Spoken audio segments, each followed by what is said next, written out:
네, 이제 요나서는 끝났고요. 이제 우리가 함께 보게 될 말씀은 여호수아입니다. 여호수 좀 이제 저희가 좀 왔다 갔다 하기는 하는데, 여호수아는 이제 우리가 전에 읽었던 출애굽의 목적과 하나님께서 아브라함과 이삭과 야곱에게 하신 말씀이 이제 이루어졌다는 것을 기록하기 위해서 적어진 책입니다.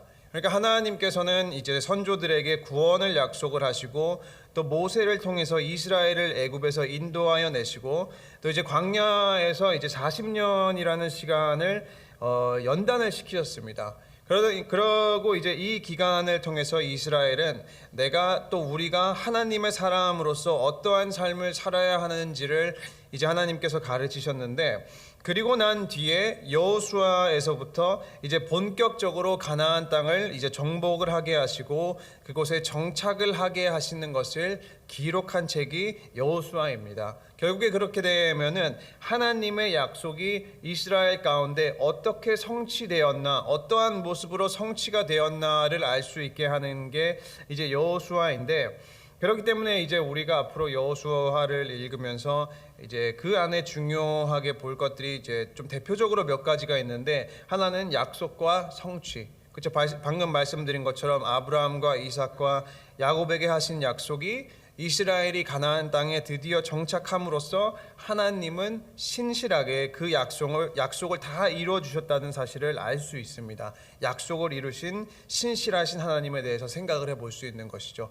그리고 이제 그 또 다른 주제는 순종도 굉장히 큰 부분을 차지합니다. 왜냐하면은 여호수아에서 하나님께서 이스라엘을 승리로 이끄신 것은 하나님의 말씀에 대한 여호수아와 이스라엘의 순종으로 인해서 가능했었던 것이고, 그 정복한 땅을 유지를 하고 그곳에 만약에 이제 대대손손 계속 정착하려면은 하나님의 말씀, 우리가 이제 1장 끝 그 9절 8절하고 9절에서 본 것처럼 좌로나 우로나 치우치지 말고 항상 하나님의 말씀에 순종해야 한다는 그 순종의 중요성도 굉장히 중요하게 보고 있습니다.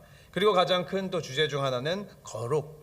그렇죠. 하나님께서 가나안 족속을 멸하시고 그들을 내쫓으시는 것은 그들의 악함, 우상 숭배 때문이었고, 이스라엘이 계속해서 이 죄를 경계해야 하는, 그렇죠, 항상 거룩한 이제 죄와는 구분된 삶을 사는 것을 원하시는 이제 그러한 이제 것들을 가지고 메인 이제 포커스로 우리가 볼 수 있는데, 여호수아의 이제 가장 이제 좀 간단한 이제 배경에 대해서 조금 말씀을 드리자면은, 이제 성경은 여호수아의 저자가 누구인지 정확히는 말하고 있지는 않습니다.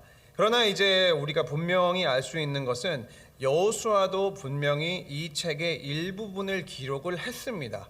이 책의 일부분을 기록을 하고 이제 그 나머지는 여호수아가 죽고 난 뒤에 기록이 되었을 것이라고 많은 사람들이 이제 추측을 합니다. 그래서 이제 추측하는 것들을 보면은 여호수아가 살아 있을 때 어느 정도 기록을 하고, 나중에는 아론의 아들, 그러니까 엘르에셀과 그리고 나머지는 엘리에셀의 또 아들 비느하스가 이제 보충을 했을 것이라고 이제 보편적으로 이제 생각을 하게 됩니다. 이제 그 정도만 사실 알면은 그 여호수아의 배경이나 저자나 또 이제 그 시기에 관한 거는 어느 정도 우리가 알 수 있는데, 이제 바로 1절을 보면은 이렇게 되어 있습니다. 여호와의 종 모세가 죽은 후에 여호와께서 모세의 수종자 눈의 아들 여호수아에게 말씀하여 이르시되. 자, 이제 한 세대가 지났습니다. 모세가 죽은 뒤에 하나님은 여호수아에게 말씀하시고 그를 지금 이제 이스라엘의 새로운 지도자로 삼으려고 하시게 되는데, 여호수아의 원래 이름은 호세아였습니다. 여호수아의 원래 이름이 여호수아가 아니고 호세아였고, 히브리어로 호세아는 구원자라는 뜻을 가지고 있습니다. 그런데 우리가 이제 보지는 않았지만 민수기 13장을 보게 되면은 모세가 그의 이름을 호세아로부터 여호수아로 바꾸게 됩니다. 그러니까 여호수아라는 말은 구원자가 아니라 여호와가 구원자이시다라는 뜻을 가지고 있습니다. 그러니까 모세가 그 원래 호세아라는 이름을 가지고 있던 사람을 여호수아라고 바꾼 거예요. 그런데 여기에서 뭐 이제 조금 다른 얘기기는 하지만, 이 여호수아라는 이름이 좀 이제 재밌는 것은, 여호수아라는 단어가 이제 히브리 말이잖아요. 히브리 말로 예슈아라는 단어인데, 그런데 이 예슈아라는 단어가 헬라어로 번역이 될 때 이수스가 됩니다. 이수스가 되고 예수와 이수스 뜻은 똑같아요. 여호와가 구원자, 여호와가 나의 구원자다. 근데 이게 영어로 이수스가 영어로 번역이 되면은 무슨 이름이 되는지 아십니까? 지저스. 지저스가 돼요. 예수아가 이제 히브리어로 여호와가 구원자다. 그게 헬라어로 번역이 될 때 이수스가 되고, 그리고 이수스를 영어로 이제 또 번역을 하면은 지저스가 됩니다. 그래서 우리가 예수님을 지저스라고 부른데, 히브리어로 예수라는 이름은 예슈아, 그렇죠? 여호수, 어떻게 보면은 여호수아라는 뜻입니다. 그러니까 이제 다른 얘기긴 하지만 예수라는 이름이 히브리어로는 여호수아, 여호와는 구원자이시다. 그러니까 그 예수라는 이름의 뜻과 예수님께서 실제로 사신 삶과 그의 사역이 완벽하게 매치가 된다는 것입니다. 그냥 이제 사이드로 그냥 말씀드리는 거지만, 그러니까 예수님께서 십자가에 달리시고 이루신 그 구원의 사역을 통해서 여호와가 구원자다, 그렇죠? 예수의 삶을 통해서 예수님의 이름의 뜻을 자신의 삶을 통해서 나타내신 거예요. 뭐 어쨌든 간에 뭐 예수, 지저스, 그리고 히브리어로 예슈아, 쌤이라는 거예요. 근데 아무튼 이제 하나님은 여호수아를 부르시게 되는데, 이제 여호수아가 우리가 지금까지 이제 성경을 읽으면서 아는 것은 리더가 되기 전에, 모세의 후계자가 되기 전에 40년 동안 어떻게 보면은 모세의 장관 겸 이제 하인이었다는 것입니다.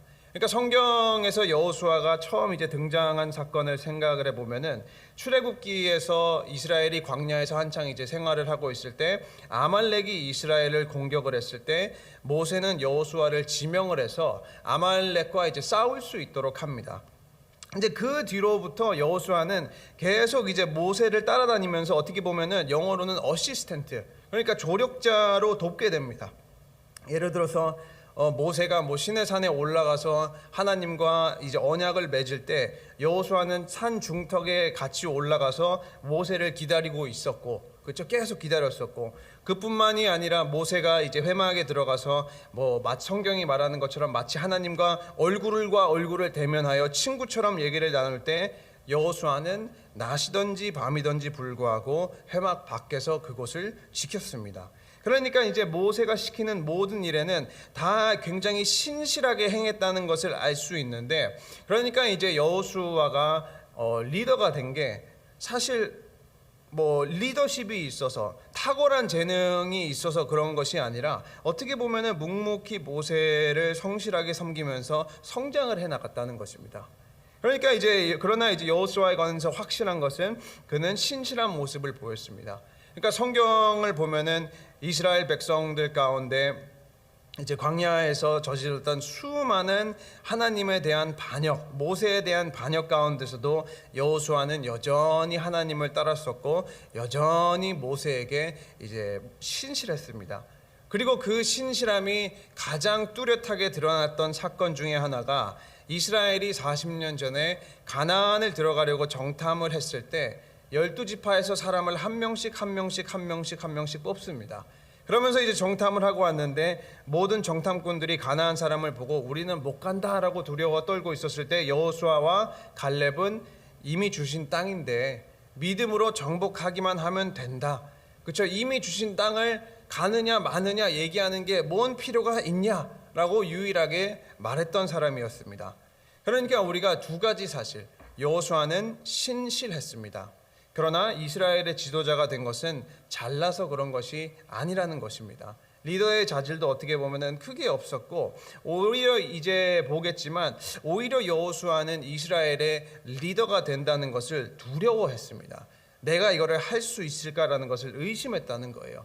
그래서 이제 오늘 본문에서 하나님이 여호수아에게 말씀하시면서 계속 강하고 담대하라, 강하고 담대하라, 강하고 담대하라라고 반복을 하시는 이유 중에 하나가, 여호수아는 그것에 대해서 리더가 된다는 거에서 많이 두려워했다는 것입니다. 그러니까 이 두 가지, 한편으로는 여호수아의 성실함, 또 다른 한편으로는 여호수아의 어떤 실력과 재능이 있어서 그런 것이 아니라 하나님께서 부르셨기 때문에, 그러니까 결론적으로 우리가 생각을 해볼 수 있는 것은 여호수아가 그렇게 된 것은 잘나서 그런 것이 아니라, 또 가나안 정복이나 이스라엘이 땅을 차지하는 것도 자기들의 힘으로 하는 것이 아니라 오직 하나님께서만 하신다는 것을 굉장히 잘 나타나는 것입니다. 오직 하나님께서 선조들에게 약속하시고, 오직 하나님께서 이스라엘에게 가나안을 주시고, 오직 하나님께서 원수를 무찔러 주시고, 오직 하나님께서 약속을 지키시는, 그러니까 모든 이 가나안 정복의 방면이 사람이 잘나서 그런 것이 아니라, 리더가 잘해서 그런 것이 아니라 하나님께서 하셨기 때문에라는 것을 잘 나타내는 거예요. 여호수아와 이제 이스라엘은 그 하나님께서 이미 이루신 약속을 순종으로 말씀 잘 따르기만 하면 이미 끝이라는 것입니다. 어떻게 보면은 여기에 우리의 건강한 신앙의 비결이 하나가 있는데, 우리도 항상 어떻게 보면은 당연하지만 삶의 모든 방면에서 내가 지금까지 여기까지 온 이유, 내가 지금까지 살면서 어떠한 것을 이루고 어떠한 목적을 달성한 이유가 내가 한 것이 아니라, 그쵸? 내가 한 것이 아니라 전적인 하나님의 간섭과 인도하심이 있었기 때문에 내가 지금까지 살아있고 여기까지 왔다라는 것이 우리의 신앙의 기초가 되어야 한다는 것입니다. 가장 기본적인 것이지만 가장 중요한 것 중에 하나죠. 왜냐하면 그 받침 위에 우리의 믿음이 세워지는 것이, 그 기초가 없으면 죄송하지만 우리 믿음은 계속 무너질 것입니다. 계속 무너져요. 그러니까 지금 어떻게 보면 상황에 놓여 있는 이스라엘 모습, 그리고 여호수아의 모습도 우리의 모습과 똑같습니다. 다 하나님께서 하셨다는 거예요. 왜냐하면 우리는 죄 가운데 있었지만 하나님이, 우리가 사람이 죄를 짓고 난 그 바로 뒤부터 그 하나님께서 이제 여자의 후손이 나와서 사단의 머리를 상하게 할 것이다 라고 구원을 이미 약속을 하셨고, 사람에게 손을 내미셔서 언약을 맺으시고, 그쵸, 또 죄로 인해서 언약을 지킬 수 없으니까 구원자이신 예수님 보내주시고, 우리 예수님이 우리가 따를 수 없는 율법과 그 언약을 완벽히 지키셔서 우리는 그분을 따르기만 하면, 우리는 그분의 말씀에 순종하기만 하면 예수님의 의가 우리에게 입혀지는 것이고, 그 의를 통해서 우리는 구원을 받는다는 것입니다. 내가 하는 게 결국에는 다 하나도 없다는 거예요. 하나도 없다는 것입니다. 그렇기 때문에 하나님이 다 하셨기 때문에 우리는 말씀만 따르고 순종만 하면 된다는 것입니다. 그러면은 끝. 그렇죠? 그러면 끝이에요. 하나님께서 나머지는 다 이끄실 것입니다. 우리 안에 남아있는 죄로 인해서 우리가 온전히 순종을 못해서 그렇지, 하나님의 약속은 분명합니다. 하나님께서 결국에 나의 삶에서 내가 원하는 것, 그렇죠, 내가 이제 더 많이 약해지고, 내가 더 많이, 나의 뜻이 더 많이 쇠하고, 반대로 하나님의 뜻을 따르려고 하는 것이 더 커질 때, 그의 말씀에 순종을 하려고 하는 마음이 더 커질 때, 하나님의 약속은 우리의 삶에서 분명히 이루어질 것입니다. 이제 다시 본문을 보면은 2절에서 3절입니다. 내 종 모세가 죽었으니 이제 너는 이 모든 백성과 더불어 일어나 이 요단을 건너 내가 그들 곧 이스라엘 자손에게 주는 그 땅으로 가라. 내가 모세에게 말한 바와 같이 너희는 너희 발바닥으로 밟는 곳은 모두 내가 너희에게 주었노니. 이제 하나님은 여호수아를 부르시고 이스라엘과 더불어 요단강을 건너서 하나님께서 이스라엘에게 주시는 땅으로 그냥 가라는 말씀을 하십니다. 그런데 여기에서 3절에서 우리가 조금 이제 자세히 볼 수 있는 것은 가나안 땅, 그러니까 이스라엘이 밟는 모든 것은 하나님께서 모두 내가 너희에게 주었노니라고 기록이 되어 있는데, 여기에서 하나님이 말씀하실 때 이 재밌는 것은, 하나님은 여호수아에게 말씀하실 때 이미 가나안 땅을 다 주신 것처럼 말씀을 하십니다. 그러니까 주었노니라는 이 단어의 히브리어는 완료형입니다. 그러니까 이미 성취가 되고 벌써 이루어진 일로 하나님께서는 여기시고 여호수아에게 말씀하셨다는 거예요. 그런데 사실 이스라엘은 지금 가나안 땅에 없습니다. 아직 그 요단강 이 기준으로 우리 성도님들에게는 왼쪽에 지금 이스라엘이 있는 거예요. 거기서 이제 요단강을 건너서 오른쪽에 있는 가나안 땅을 정복을 하는데, 아직 정복을 안 하고 지금 이쪽에서 있는데 하나님께서 말씀을 하시는 거예요. 그러니까 아직 그 가나안 땅 정복도 안 하고 전쟁도 치러야 하고 과정들이 많이 남아 있는데, 그러나 하나님께서는 여호수아에게 말씀하실 때는 이미 이루어진, 그렇죠, 사실로 이미 이루어진 확실한 미래로 표현을 하시게 됩니다. 그러니까 여호수아에게 리더로서 먼저 흔들리지 않는, 그렇죠. 하나님께서 이미 이스라엘에게 가나안을 넘겨주셨기 때문에 여호수아는 순종만 하면 된다는 어떻게 보면은 비전을 이제 심어주시는 것입니다. 그런데 우리가 여기에서 좀 고민해봐야 하는 것이 있습니다.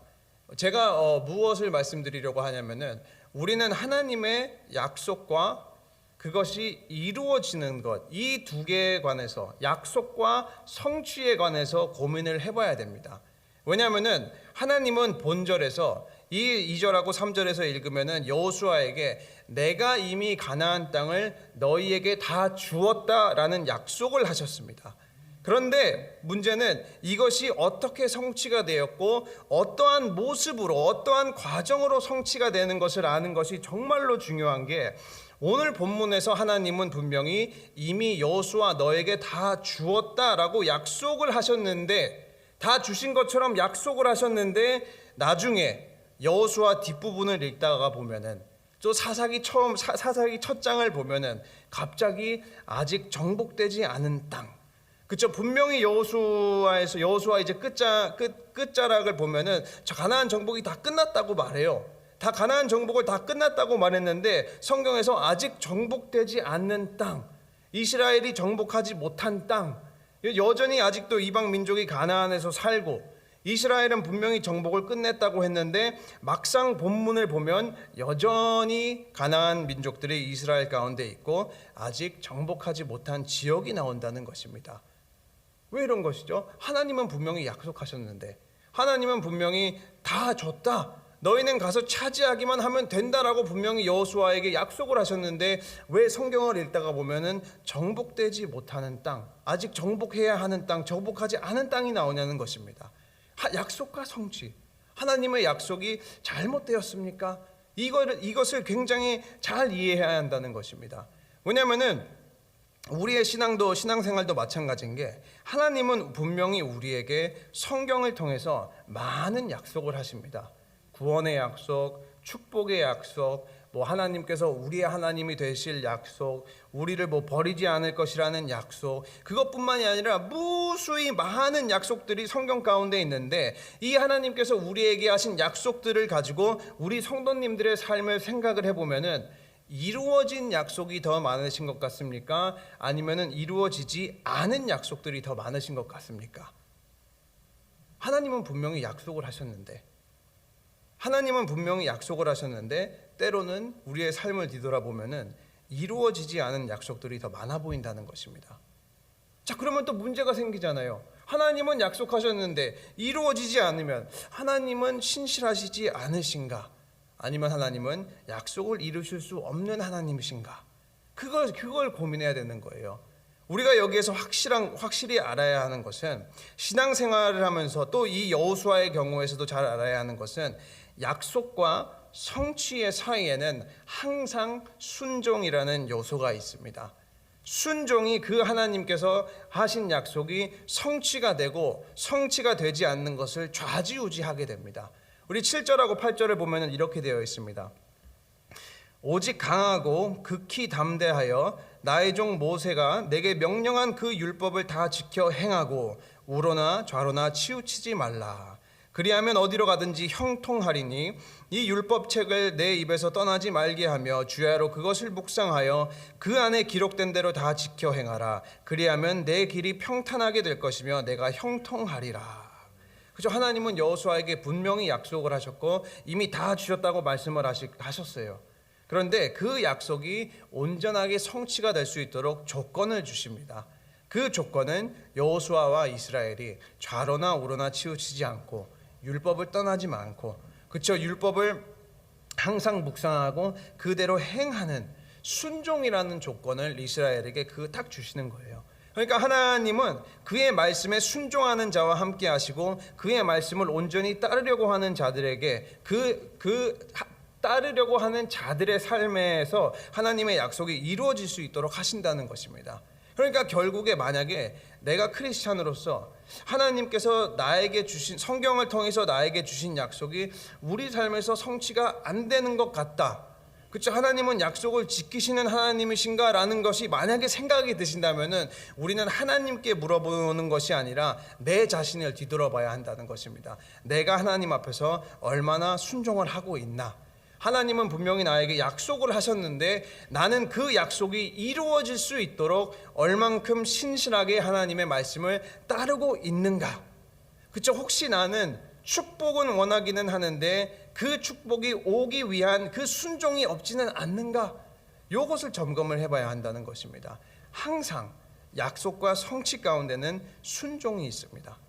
순종이 있다는 거예요. 그렇게 생각을 하면은 아까 제가 말씀드렸던 가나안 땅에 아직 정복되지 않는 땅이 있다는 것이 이해가 된다는 것입니다. 하나님은 분명히 약속을 하셨지만 여전히 정복되지 못한 가나안 땅이 있었다는 것은 결국에 여호수아와 같은 사람들은 순수하게 그 믿음을 유지했지만 이스라엘의 대부분은 하나님의 그 율법을 온전히 순종하지 않았기 때문에, 그렇죠? 하나님을 사랑해서 그 말씀을 따르려는 것이 아니라 단지 하나님을 그 땅을 얻기 위한 수단으로 이용을 했기 때문에 땅을 차지하기만 하니까 하나님은 그냥 다 버린 거예요.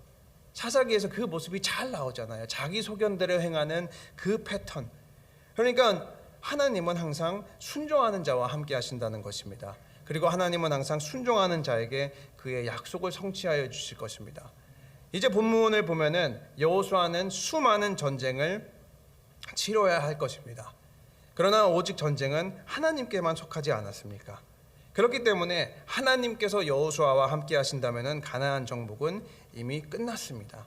하나님의 말씀에 순종만 하면은 좌로나 우로나 치우치지 않고 그의 말씀을 주야로 묵상하면 다 이루어진다는 것입니다.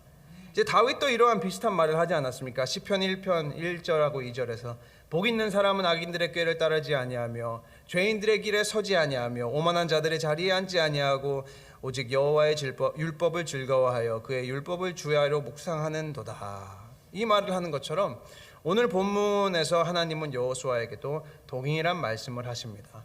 그러니까 이 8절하고 9절의 명령, 그 명령을 조금 자세히 이제 보면은 이렇습니다. 8절에 묵상한다는 말은 원문의 뜻으로 우리가 낮이나 밤이나 반복적으로 말하라라는 것입니다. 그러니까 시시때때로 하나님의 말씀을 항상 우리의 마음에 품고 때로는 생각을 하고 때로는 읽기도 하고 어떨 때는 소리내어 읽기도 하고 그리고 가장 중요한 게 따르는 것이 말씀을 묵상한다는 것이고, 그리고 우리가 하나님의 말씀을 묵상할 때 하나님께서는 우리의 길이 평탄하여지는, 그리고 형통이라는 이제 축복을 하시게 되는데, 여기에서 형통이라는 또 원어를 보면은 그 뿌리 단어 중에 이제 성공이라는 단어가 있긴 한데 또 다른 하나 중에 뭐가 있냐면은 이해하다, to understand라는 뜻을 가지고 있습니다. 그러니까 형통이라는 말이 잘 된다 아니면은 성공한다라는 개념을 가지고 있는 것뿐만이 아니라 그 단어를 가지고 한 발짝 더 깊이 나아가면은 이해한다라는 뜻을 가지고 있는 거예요. 그 말은 우리가 하나님의 말씀을 순종하며 그의 말씀을 따를 때 우리의 길이 평탄하여지는 것이 아니라 우리는 하나님을 이해하고 하나님을 분명히 알게 된다는 것입니다. 이게 순종의 축복입니다. 길이 평탄해지는 것뿐만이 아니라 하나님을 이해하고 하나님을 알게 된다는 것은 무엇을 뜻합니까? 관계가 생긴다는 것입니다. 관계가 있으니까, 내가 하나님과의 어떤 관계가 있으니까 하나님을 알고 하나님의 뜻을 이해할 수 있고, 그러니까 순종의 축복이 이렇게 큰 것입니다. 하나님은 분명히 우리에게 많은 약속을 주셨습니다. 근데 그것이 성취되는지 안 되는지는 이제 우리 성도님들의 삶에 달려 있는 것이죠. 그렇기 때문에 항상 하나님의 말씀에 어제보다 오늘 더 조금이라도 더 순종하시는 저와 친구교회 성도님들이 되시기를 축원합니다. 이제 마지막으로 생각을 해보는 것은 우리가 하나님을 의지하고 우리가 하나님께 순종하려고 할 때 하나님은 분명히 우리에게 강함과 담대함을 주십니다. 오늘 본절에서 하나님은 여호수아에게 세 번씩이나 강하고 담대하라는 말씀을 하시게 됩니다. 한 번씩 다시 읽어보면은 6절, 처음은 6절입니다. 강하고 담대하라. 너는 내가 그들의 조상에게 맹세하여 그들에게 주리라 한 땅을 이 백성에게 차지하게 하리라. 그죠? 첫 번째. 두 번째는 7절. 오직 강하고 극히 담대하여 나의 종 모세가 내게 명령한 그 율법을 다 지켜 행하고 우로나 좌로나 치우치지 말라. 그러하면 어디로 가든지 평통하리니. 그리고 세 번째는 9절. 내가 내게 명령한 것이 아니냐. 강하고 담대하라. 두려워하지 말며 놀라지 말라. 내가 어디로 가든지 내 하나님 여호와가 너와 함께 하느니라 하시니라. 강하고 담대하라. 그렇죠. 이것이 하나님께서 여호수아를 부르시고 여호수아에게 약속을 주시고 너는 순종하기만 하면 된다라고 말씀을 하시면서 계속 여호수아에게 말씀을 하시는 것입니다. 강하고 담대하라. 우리가 동일하게 하나님을 의지할 때 하나님은 분명히 우리에게 강함과 담대함을 허락하여 주실 것입니다. 하나님은 오늘날 이 여호수아 말씀을 읽는 우리에게도 동일한 말씀을 하고 계십니다. 우리가 삶을 살다 보면은 분명히 삶을 살다 보면서 감당해야 할 일도 있고 때로는 어려운 일들도 있습니다. 또 그것뿐만이 아니라 우리가 하나님의 말씀을 온전히 따르려고 할 때 오는 죄의 유혹으로 인한 어려움도 분명히 있는데, 그러나 그 가운데서 하나님은 분명히 우리에게 내가 너와 함께 하겠다. 그러니 너는 강하고 담대하라라고 말씀을 하시게 됩니다. 그렇기 때문에 오늘도 설교를 마무리 짓고 또 새로운 삶을 사실 때 이제는 패배자의 삶을 사시는 것이 아니라 강하고 담대한 승리자의 삶을 사시고, 우리가 온전히 하나님의 말씀에 순종할 때 하나님께서 우리에게 하신 약속들이 우리의 삶에서 성취되는 축복을 많이 누리시기를 주님의 이름으로 축원합니다. 기도하겠습니다. 사랑의 하나님, 감사합니다. 주님, 우리가 오늘부터 이제 귀한 여호수아 말씀을 읽기 시작했습니다. 우리가 성령님께 도우며 성령님께 간구하는 것은 성령님께서 우리 모든 성도님들의 마음을 비추어 주셔서 하나님을 향한 현재 우리의 모습, 현재 우리의 순종을 점검해 볼 수 있도록 도와주시옵소서.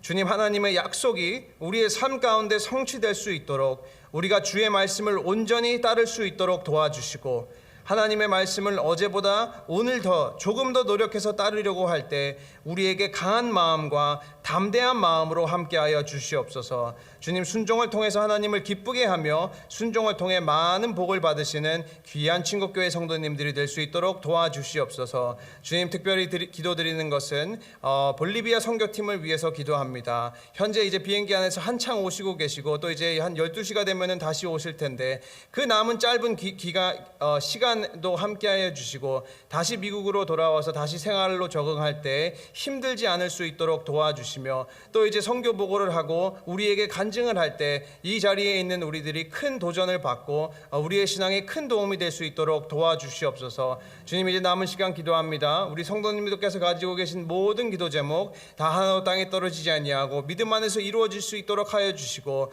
또 오늘도 날씨가 많이 춥지만 그래도 여전히 우리를 인도하여 주실 성령님께 감사드리며 예수님 이름으로 기도드렸습니다. 아멘.